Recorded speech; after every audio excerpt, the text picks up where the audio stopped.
Hello, and welcome to Good Game, the show for gamers by gamers. I'm Barjo. I'm Hex. This week we immerse ourselves in the seedy underbelly of Hong Kong with the open world crime drama, Sleeping Dogs. We're cops. There are rules. You're a cop. I'm an undercover cop. The rules are different. Bit of a misleading title though, as there actually weren't any sleeping dogs in the game at all. No dogs, no. Dogs. Plus, we single-handedly hold back an army of nasties and Orcs Must Die too. Once I was their queen. Now they would be my doom. And Goose Goes Backwards compatible on toy headquarters. This game takes the market to a new dimension. Or as it's better known today, THQ. But before all that, can you guess the game for this week? No one knew where these creatures came from, and none were prepared for the terror that they spawned. But before we go any further, Hex, we have to talk about a game which has simply taken over the Good Game office. It's been so long since I've seen every single member of our team just so enraptured with a game. I mean, it's just down to masterful game design, really. Absolutely, absolutely. Get ready for Clop.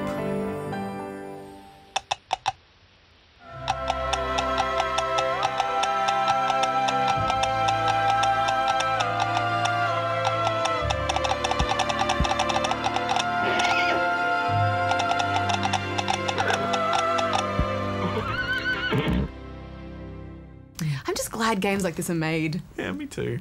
Off you clop to the news now. Off you go. Flippity clop.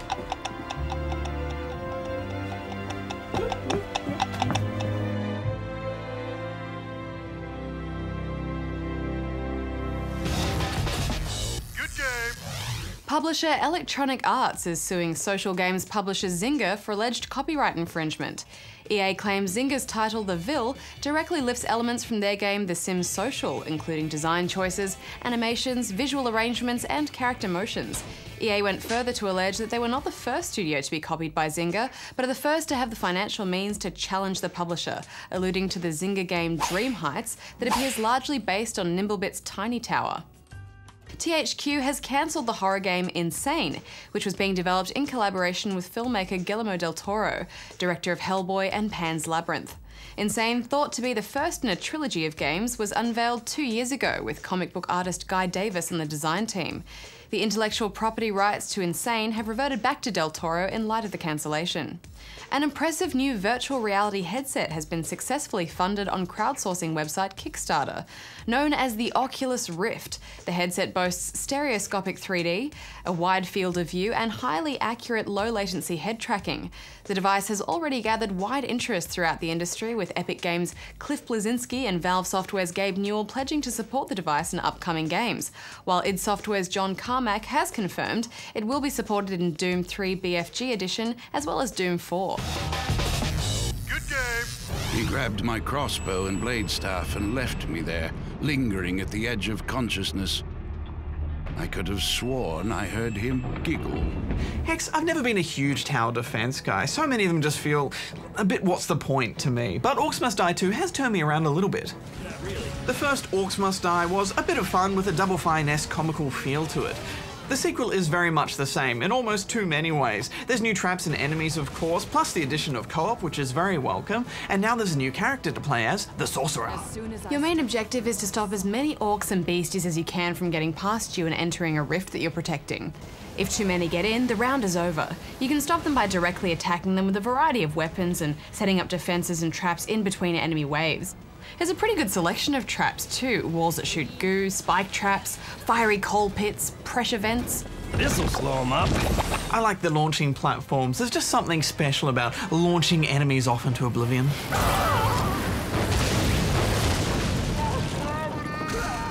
At first, it does feel a bit tedious, just setting up basic traps and then spamming wave after wave of pretty easy enemies. But once you start unlocking other traps and trying different combinations, it's pretty rewarding watching it all play out. Yeah, and it never feels unfair. You get a decent break in between those tougher waves. On normal difficulty, it's not that hard at all, especially in co-op, but things can get pretty tricky if you don't notice a door opening somewhere. Enemies come in the form of mini flying creatures, giant trolls and ogres, and of course, lots of orcs. You can kite enemies into traps as well, which is especially useful if they get too close to rifts. As you progress, you'll unlock more traps and weapons, but you can also upgrade your favourites with perks like slowing, faster reset, and more damage. We played around with a few weapons, but my personal favourite was the crossbow, simply because you didn't have to click like crazy, you can just hold down the button to spam enemies. I like the lightning ring. It lets you chain attack enemies, which is super useful on weak mobs. Along with trinkets, which have active and passive buffs, you can also add items such as mana pools if you want to focus more on mana combat and battle. You can add some NPCs to the fight as well, and I liked the dwarfs the most. Hex, tough little guys. They won't get past me. There are also environmental hazards you can use to your advantage, like falling boulders and mine carts. But you do get the vibe that these maps are really focused on co-op, which is so frustrating because there's no matchmaking, so you need to have a friend that owns the game. Standing right in front of me with that ridiculous grin plastered across his face. Yeah, that was annoying, but even so, I still dropped heaps of hours into this game solo without blinking, and it's a real time sucker. I'm giving it 7.5 out of 10 rubber chickens. I think if you've played the first one, not a lot has really changed, but it's definitely more fun in co-op, and the controls are really tight as well, so I'm giving it 8 out of 10. Now, in light of our Darksiders 2 review, which is next week, Goose has a look at the changing fortunes of THQ. Like many of the video game heavyweights, THQ first began dabbling in the toy business. But what began in the mid-90s as toy headquarters eventually evolved into the publisher we now know today. While there have been many headlines surrounding financial problems and studio closures, it's worth noting some of the innovative and memorable games that THQ has created.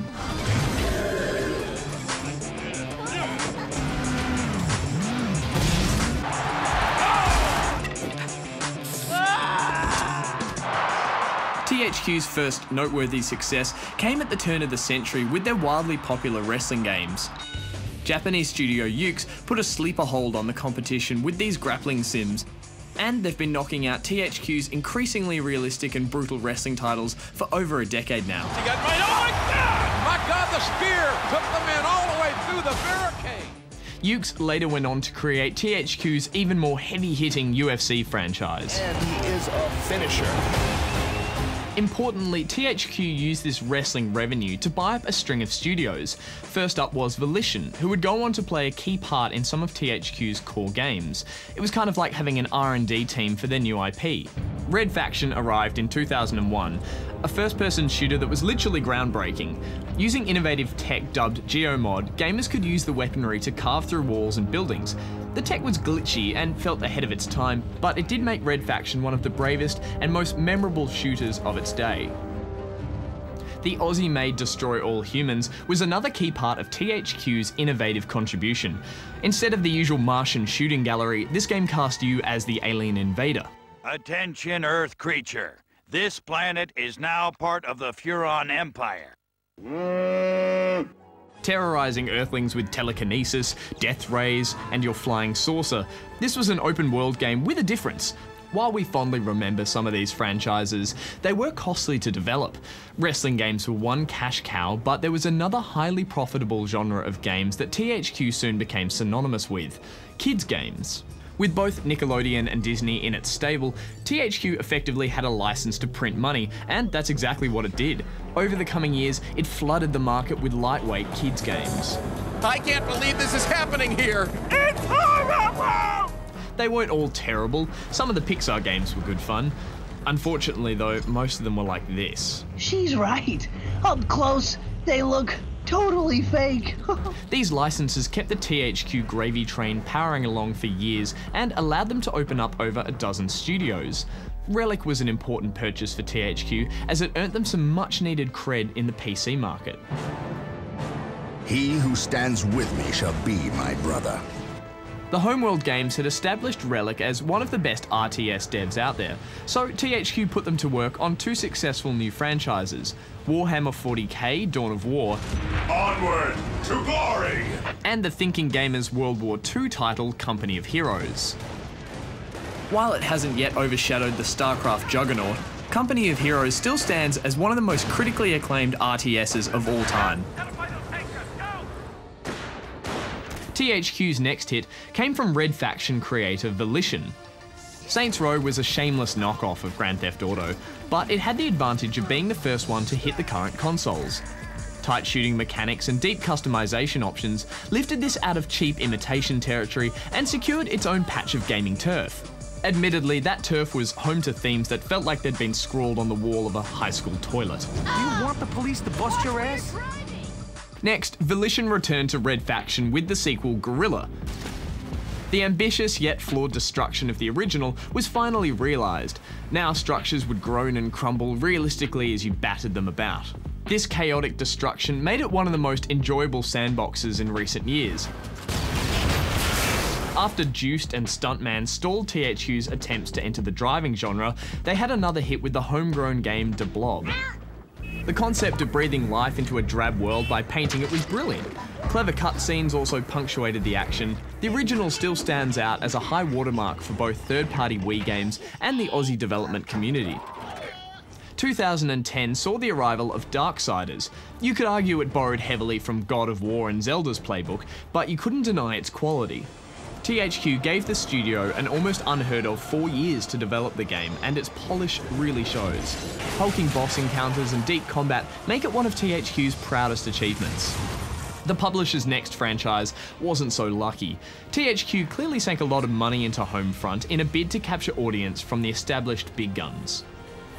It featured an alternate reality where a war-ravaged USA is occupied by a unified Korean army. The premise is intriguing, but it's lost beneath the drab visuals and generic combat. Homefront was a costly misfire, and it wasn't THQ's only problem. By 2011, the gravy train had derailed in a big way. The arrival of inexpensive mobile and social gaming had diminished console gaming's dominance, and charging big bucks for mediocre licensed games was no longer an easy business. With all your favorite peeps. The timing couldn't have been worse for THQ's big gamble, UDraw.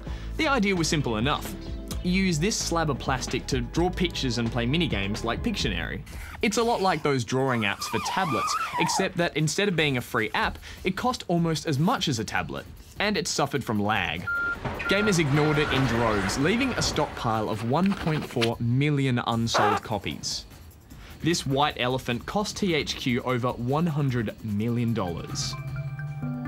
THQ's financial problems were becoming critical, causing them to close several studios in an attempt to return the company to profitability. Earlier this year, THQ's share price had slumped to less than $1, threatening them with a delisting from the stock exchange. Compare this against THQ's peak $30 share price in 2007, and you see how immense this financial fall has been. Studio closures weren't enough to save THQ, so to create a cash injection, they were forced to sell off 2 successful gaming licenses. The popular UFC franchise was sold to rival publisher EA. THQ also recently offloaded Devil's Third, the upcoming game from Ninja Gaiden creator Itagaki-san. These sell-offs, plus the splitting of THQ's stock, was enough to avoid them being delisted entirely, but there's no denying the precarious situation they now find themselves in. Still, there's light at the end of the tunnel for THQ. Naughty Dog co-founder Jason Rubin has signed on as THQ's new president, and the handful of games that have survived the cuts look promising. As they say, whatever doesn't kill you. Thanks, Goose. Hex, every day that goes past without a new Advance Wars games, I cry a little tear of sadness into my dusty GBA. There's just something magical about those games, and while there are many clones out there, they're almost always too easy, or they just don't get the tone right. However, here to change all that is Great Big War Game. Roger, we'll go.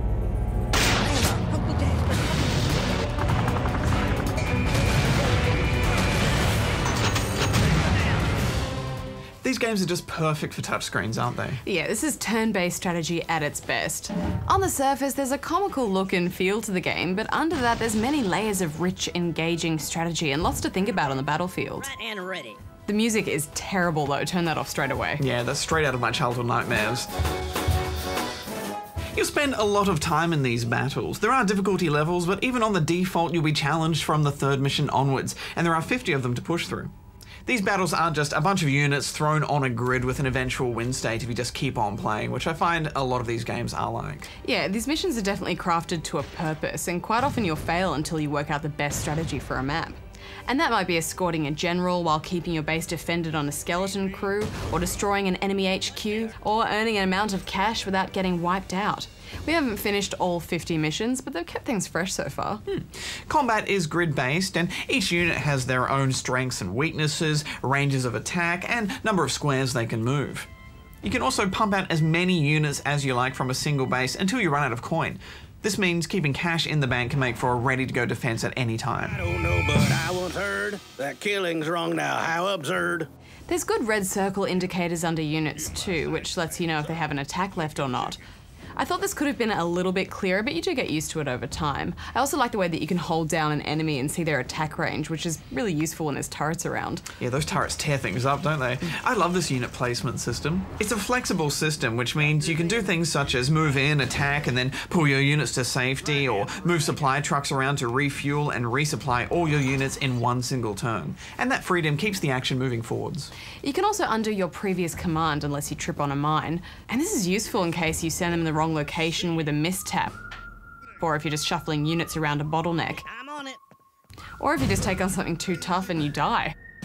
Whoops. I thought that was a bit cheaty in battle. Plus, the undo button lets you explore the fog of war and exploit that and then just pull your units back. I know what you mean, but I do think it's necessary for touchscreens though, because it's so easy to just miss-swipe. Plus, you know, you could enforce your own decisions with your own moral code, Barjo, no do-overs. Yeah, that's not gonna happen. Recon units are actually really important for unveiling fog in this game to plan ahead. If your enemy is rolling in a bunch of tanks, you better make sure you have some bazooka soldiers or put out some devastating mines. It really pays to know if there's artillery nearby before they start bombarding you. Yeah, and countering units is key to success in this game, and they got that right. You have to prioritize every single fight. If you see a sniper, you got to take out the sniper first because they can one-hit kill an infantry. But if you've got two infantries, you can sneak them up next to the sniper and take them out in a single turn because they can't shoot anyone who's right next to them. All of that sort of stuff I love, and it keeps you thinking. Although quite often when you're defending, you'll just send waves of infantry into a bottleneck to die for the cause. I also like that you can tell for sure that an attack's going to take an enemy out. Units also rank up and get tougher the more you use them too, which adds another layer of strategy and encourages you to repair units and keep them around longer. It's nice, clean combat, isn't it? And it never gets overwhelming or frustrating. There is also online and offline multiplayer. We only found one game online, and I imagine it would be a slow-going process, taking a turn at a time like that, kind of like playing chess over email, but I'm glad it's there. The AI can be nice and aggressive at times, but they also do the occasional stupid moves, such as hurting their own team with nades or artillery. They're still fun to engage though, and there's some good one-liners from your units. I don't know, but it's been said, there's no brain inside my head. The in-between mission cutscene writing though is really bad.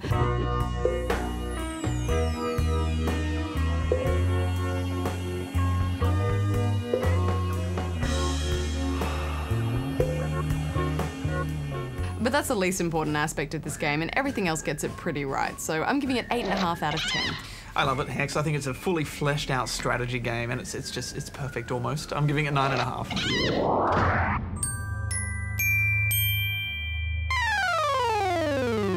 You probably hear it all the time, Tetris. As a kid, I had a Tetris with Game Boy, and I just played it for hours. I bought the package Tetris, Mario, and the first Game Boy, and I was like, whoa, this is cool. And even my dad got caught into Tetris, so then I was like, okay, if my dad plays video games, there must be something there.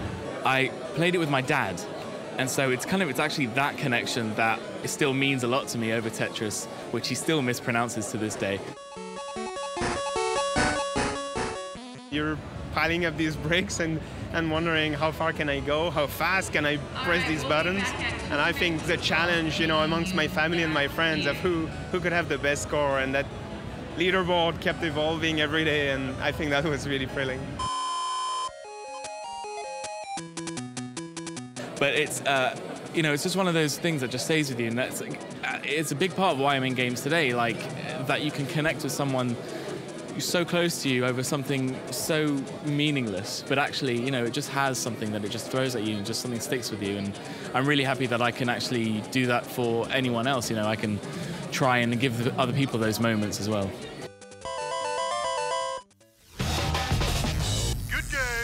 Sleeping Dogs has had a bit of a confused and shaky development history. It was originally going to be called Black Lotus, a new open-world adventure game developed by United Front. But then publisher Activision decided it would be better if the game was aligned with a well-known IP, and announced that it would be the next game in the true crime series, True Crime Hong Kong. But after more development delays, it was then abandoned by Activision and picked up by Square Enix, who have now renamed the game Sleeping Dogs. Certainly a game that had to fight its way out of potential disaster, but has it all been worth it? For the time being, you may continue your operations in this area, but the percentage previously paid to Winston will now go to Mr. Lee. That's an interesting proposition. But I have a counteroffer from Mr. Lee.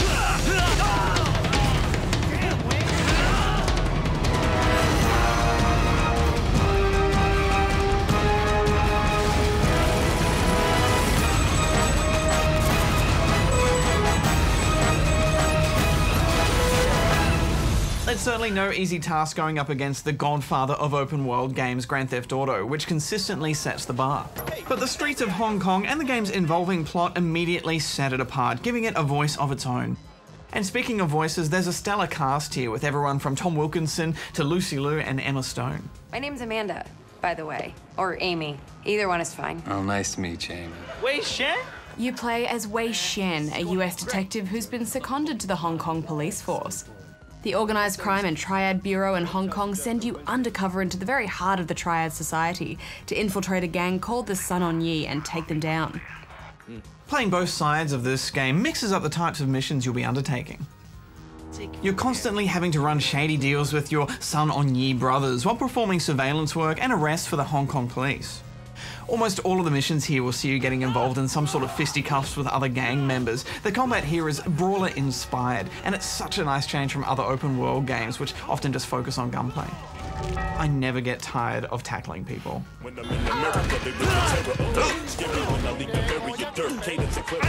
Wei has been trained in the art of Kung Fu, and when starting out in earlier missions, he uses these techniques to fight his way through the tougher, grittier parts of town. Like games such as the Batman Arkham series, this kind of brawling relies heavily on counters. When an enemy glows red, you counter the attack and follow it up with a series of combos, more of which you'll learn along the way by completing missions for your Kung Fu master. Woo! Too much time with your girlfriend. I found the AI a bit hit or miss. It's often best to wait for them to come at you first and then knock them down with a few counters so you can get some breathing room. But sometimes if you don't make the first move, everyone just hangs out in this awkward standoff. Yeah, it's the game trying to goad you into a weaker position, because as soon as you go for that first shot, the enemy's going to make life difficult for you by coming around, flanking you and interrupting your combos. And in that I actually thought the AI was pretty good. How did you find the missions? I thought they were mostly good, but we have seen most of it before as well. Tail a guy, escape the cops, take pictures for evidence, shootouts in nightclubs, and there are some romantic missions you can have a bit of fun with. I'm feeling especially naughty tonight. You're going to help me with that? Thank you for the date, then. But some of the cop missions that involved hacking I found very tedious, and I avoided them if they weren't part of the main story. I think this is the first game where I've actually enjoyed the hacking minigames. I thought they were quite sophisticated. But mostly I just love that whole idea of playing both sides. It adds that extra level of danger to the mix. And more than that, you get different kinds of XP for completing both kinds of missions. There are plenty of cop-driven side quests for you to do that generally involve beatdowns, surveillance, or tracking down vehicles, and those reward you with a fair amount of cash, as well as XP to spend in your cop-specific tree. Completing Triad missions will do the same for your Triad XP tree, and this increases your face value around the streets of Hong Kong and increases how much you're respected by locals and other Triad members. You can also rapidly increase your face value by doing help quests for random citizens, and you'll need to do it if you want to purchase swankier clothing and gear to look the part as you move up in the world. Destruction of property and killing innocents all zaps points out of your police XP, and while I didn't worry too much about running over lampposts, I like that there's extra incentive there not to just mindlessly kill people. Yeah, and you know, Grand Theft Auto always comes under scrutiny and is the punching bag when it comes to running over people in games. It's always said that it's encouraged in that game, which is the complete opposite. It's not encouraged. You're penalised with police chasing you for doing that. And so having an extra incentive is a smart move, I think. It is, because you want those points as well, as many of the police XP points you get to do with guns and firearms, which will really come in handy in the later half of the game. I still did it a few times anyway through sheer negligent driving or hitting the wrong button, but I felt bad about it afterwards. This will look good. Gotta stop bailing out of a vehicle while it's still moving. But that's the best entrance you can make, Hex. Yeah. What way are you going? Speaking of vehicles, there's a large range to choose from. From sports bikes to chicken trucks and even boats.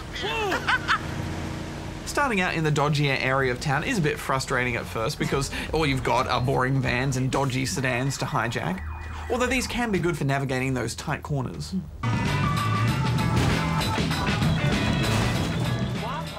But that first mission which takes you to the ritzy end of Hong Kong where you can hijack your first sports car, it was like a breath of fresh air. I also really liked the way on-screen markers will appear in the street to help you navigate to your objective. It saves you from always being glued to that minimap. And the Hong Kong streets have some delicious curves and winding causeways that make reckless driving shameless fun, especially missions that involve leaping from car to car and shooting out tyres. Blah. But Barjo, no matter how high I climbed, no matter how successful I got, I'm still just Hex from the block, and I'll never forget my days as a smart car gangster.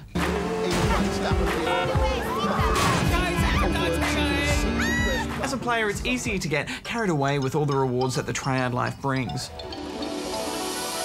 And as you delve deeper into the game's story, this is reflected in the way that things become more complicated for its protagonist as well. Not to mention that his position becomes increasingly dangerous as the work he's doing for the Hong Kong police starts to make waves, and then his loyalty to the son On Yi starts to get questioned. You come in out of nowhere and suddenly our guys start to get arrested? This creates some serious tension. While it's not the first time we've seen this kind of story, I found it wonderfully engaging. I was totally hooked on the story. Each cutscene plays out really well, and this is largely due to the fact that some real time was taken to find some top actors to give some really believable performances. Will Yun Lee as Wei is particularly good. You're a cop. I'm an undercover cop. The rules are different. And as Wei works hard to prove himself to his crew as triad-worthy muscle, it becomes apparent that it's not all black and white, good guys versus bad guys here. I like the way you think. That's the attitude that makes us strong. Every character walks a line, and the sense of family within this gang becomes quite conflicting for both the player and for Wei. Oh, it's so nice to find someone you can really rely on. I can see why Winston likes you. Playing this, I was so torn that I got really nervous about how it was all going to end. Yeah, I didn't expect to get this attached to these characters, but I did. As you start to climb the ranks in the Sun On Yi triad, things start to ramp up and there's a shift to more cover-based shootouts. You get a nice slow-motion ability in the gunplay that allows you to leap over an obstacle and shoot multiple targets Max Payne style. Using slow motion is limited, but on top of taking human shields, it all adds to that high-stakes gangster feel. Yeah, and there's a real fluidity to the movement in this game. Climbing up onto or over obstacles is easy, and in running chases, the game guides you with glints and gleams so that you never have to break your stride. It has finesse, but we should wrap this up. What did you think of it, Barjo? I was a bit disappointed visually. It's not the sort of game that makes me want to go take a boat ride, you know. It doesn't have that creative art focus that you see in a lot of these open world games. And there's no multiplayer either, but what it does do is set itself apart from Grand Theft Auto. This certainly feels authentic. And I love the way that the characters slipped in and out of Chinese, especially in the most heated arguments. Come on, we can work something out, right? I liked it, Hex. I'm giving it 8 out of 10 rubber chickens. I loved it. I know it's a personal thing, but I was just so much more drawn into the story than I was with GTA 4 because I was invested in Wei as a character and I shared in his conflict. Plus, the setting of Hong Kong is just so cool. Everything from vendors selling dumplings as power-ups to the bright lights to karaoke minigames.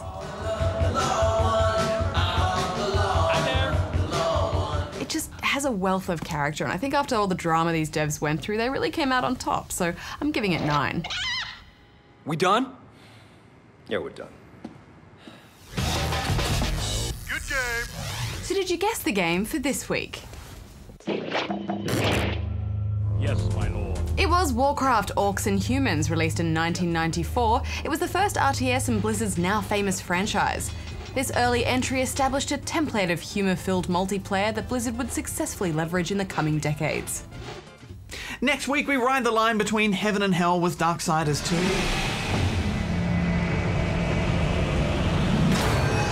Over on Spawn Point this weekend on ABC3, we live out a bit of a dream of mine as we're dedicating the entire episode to all things medieval.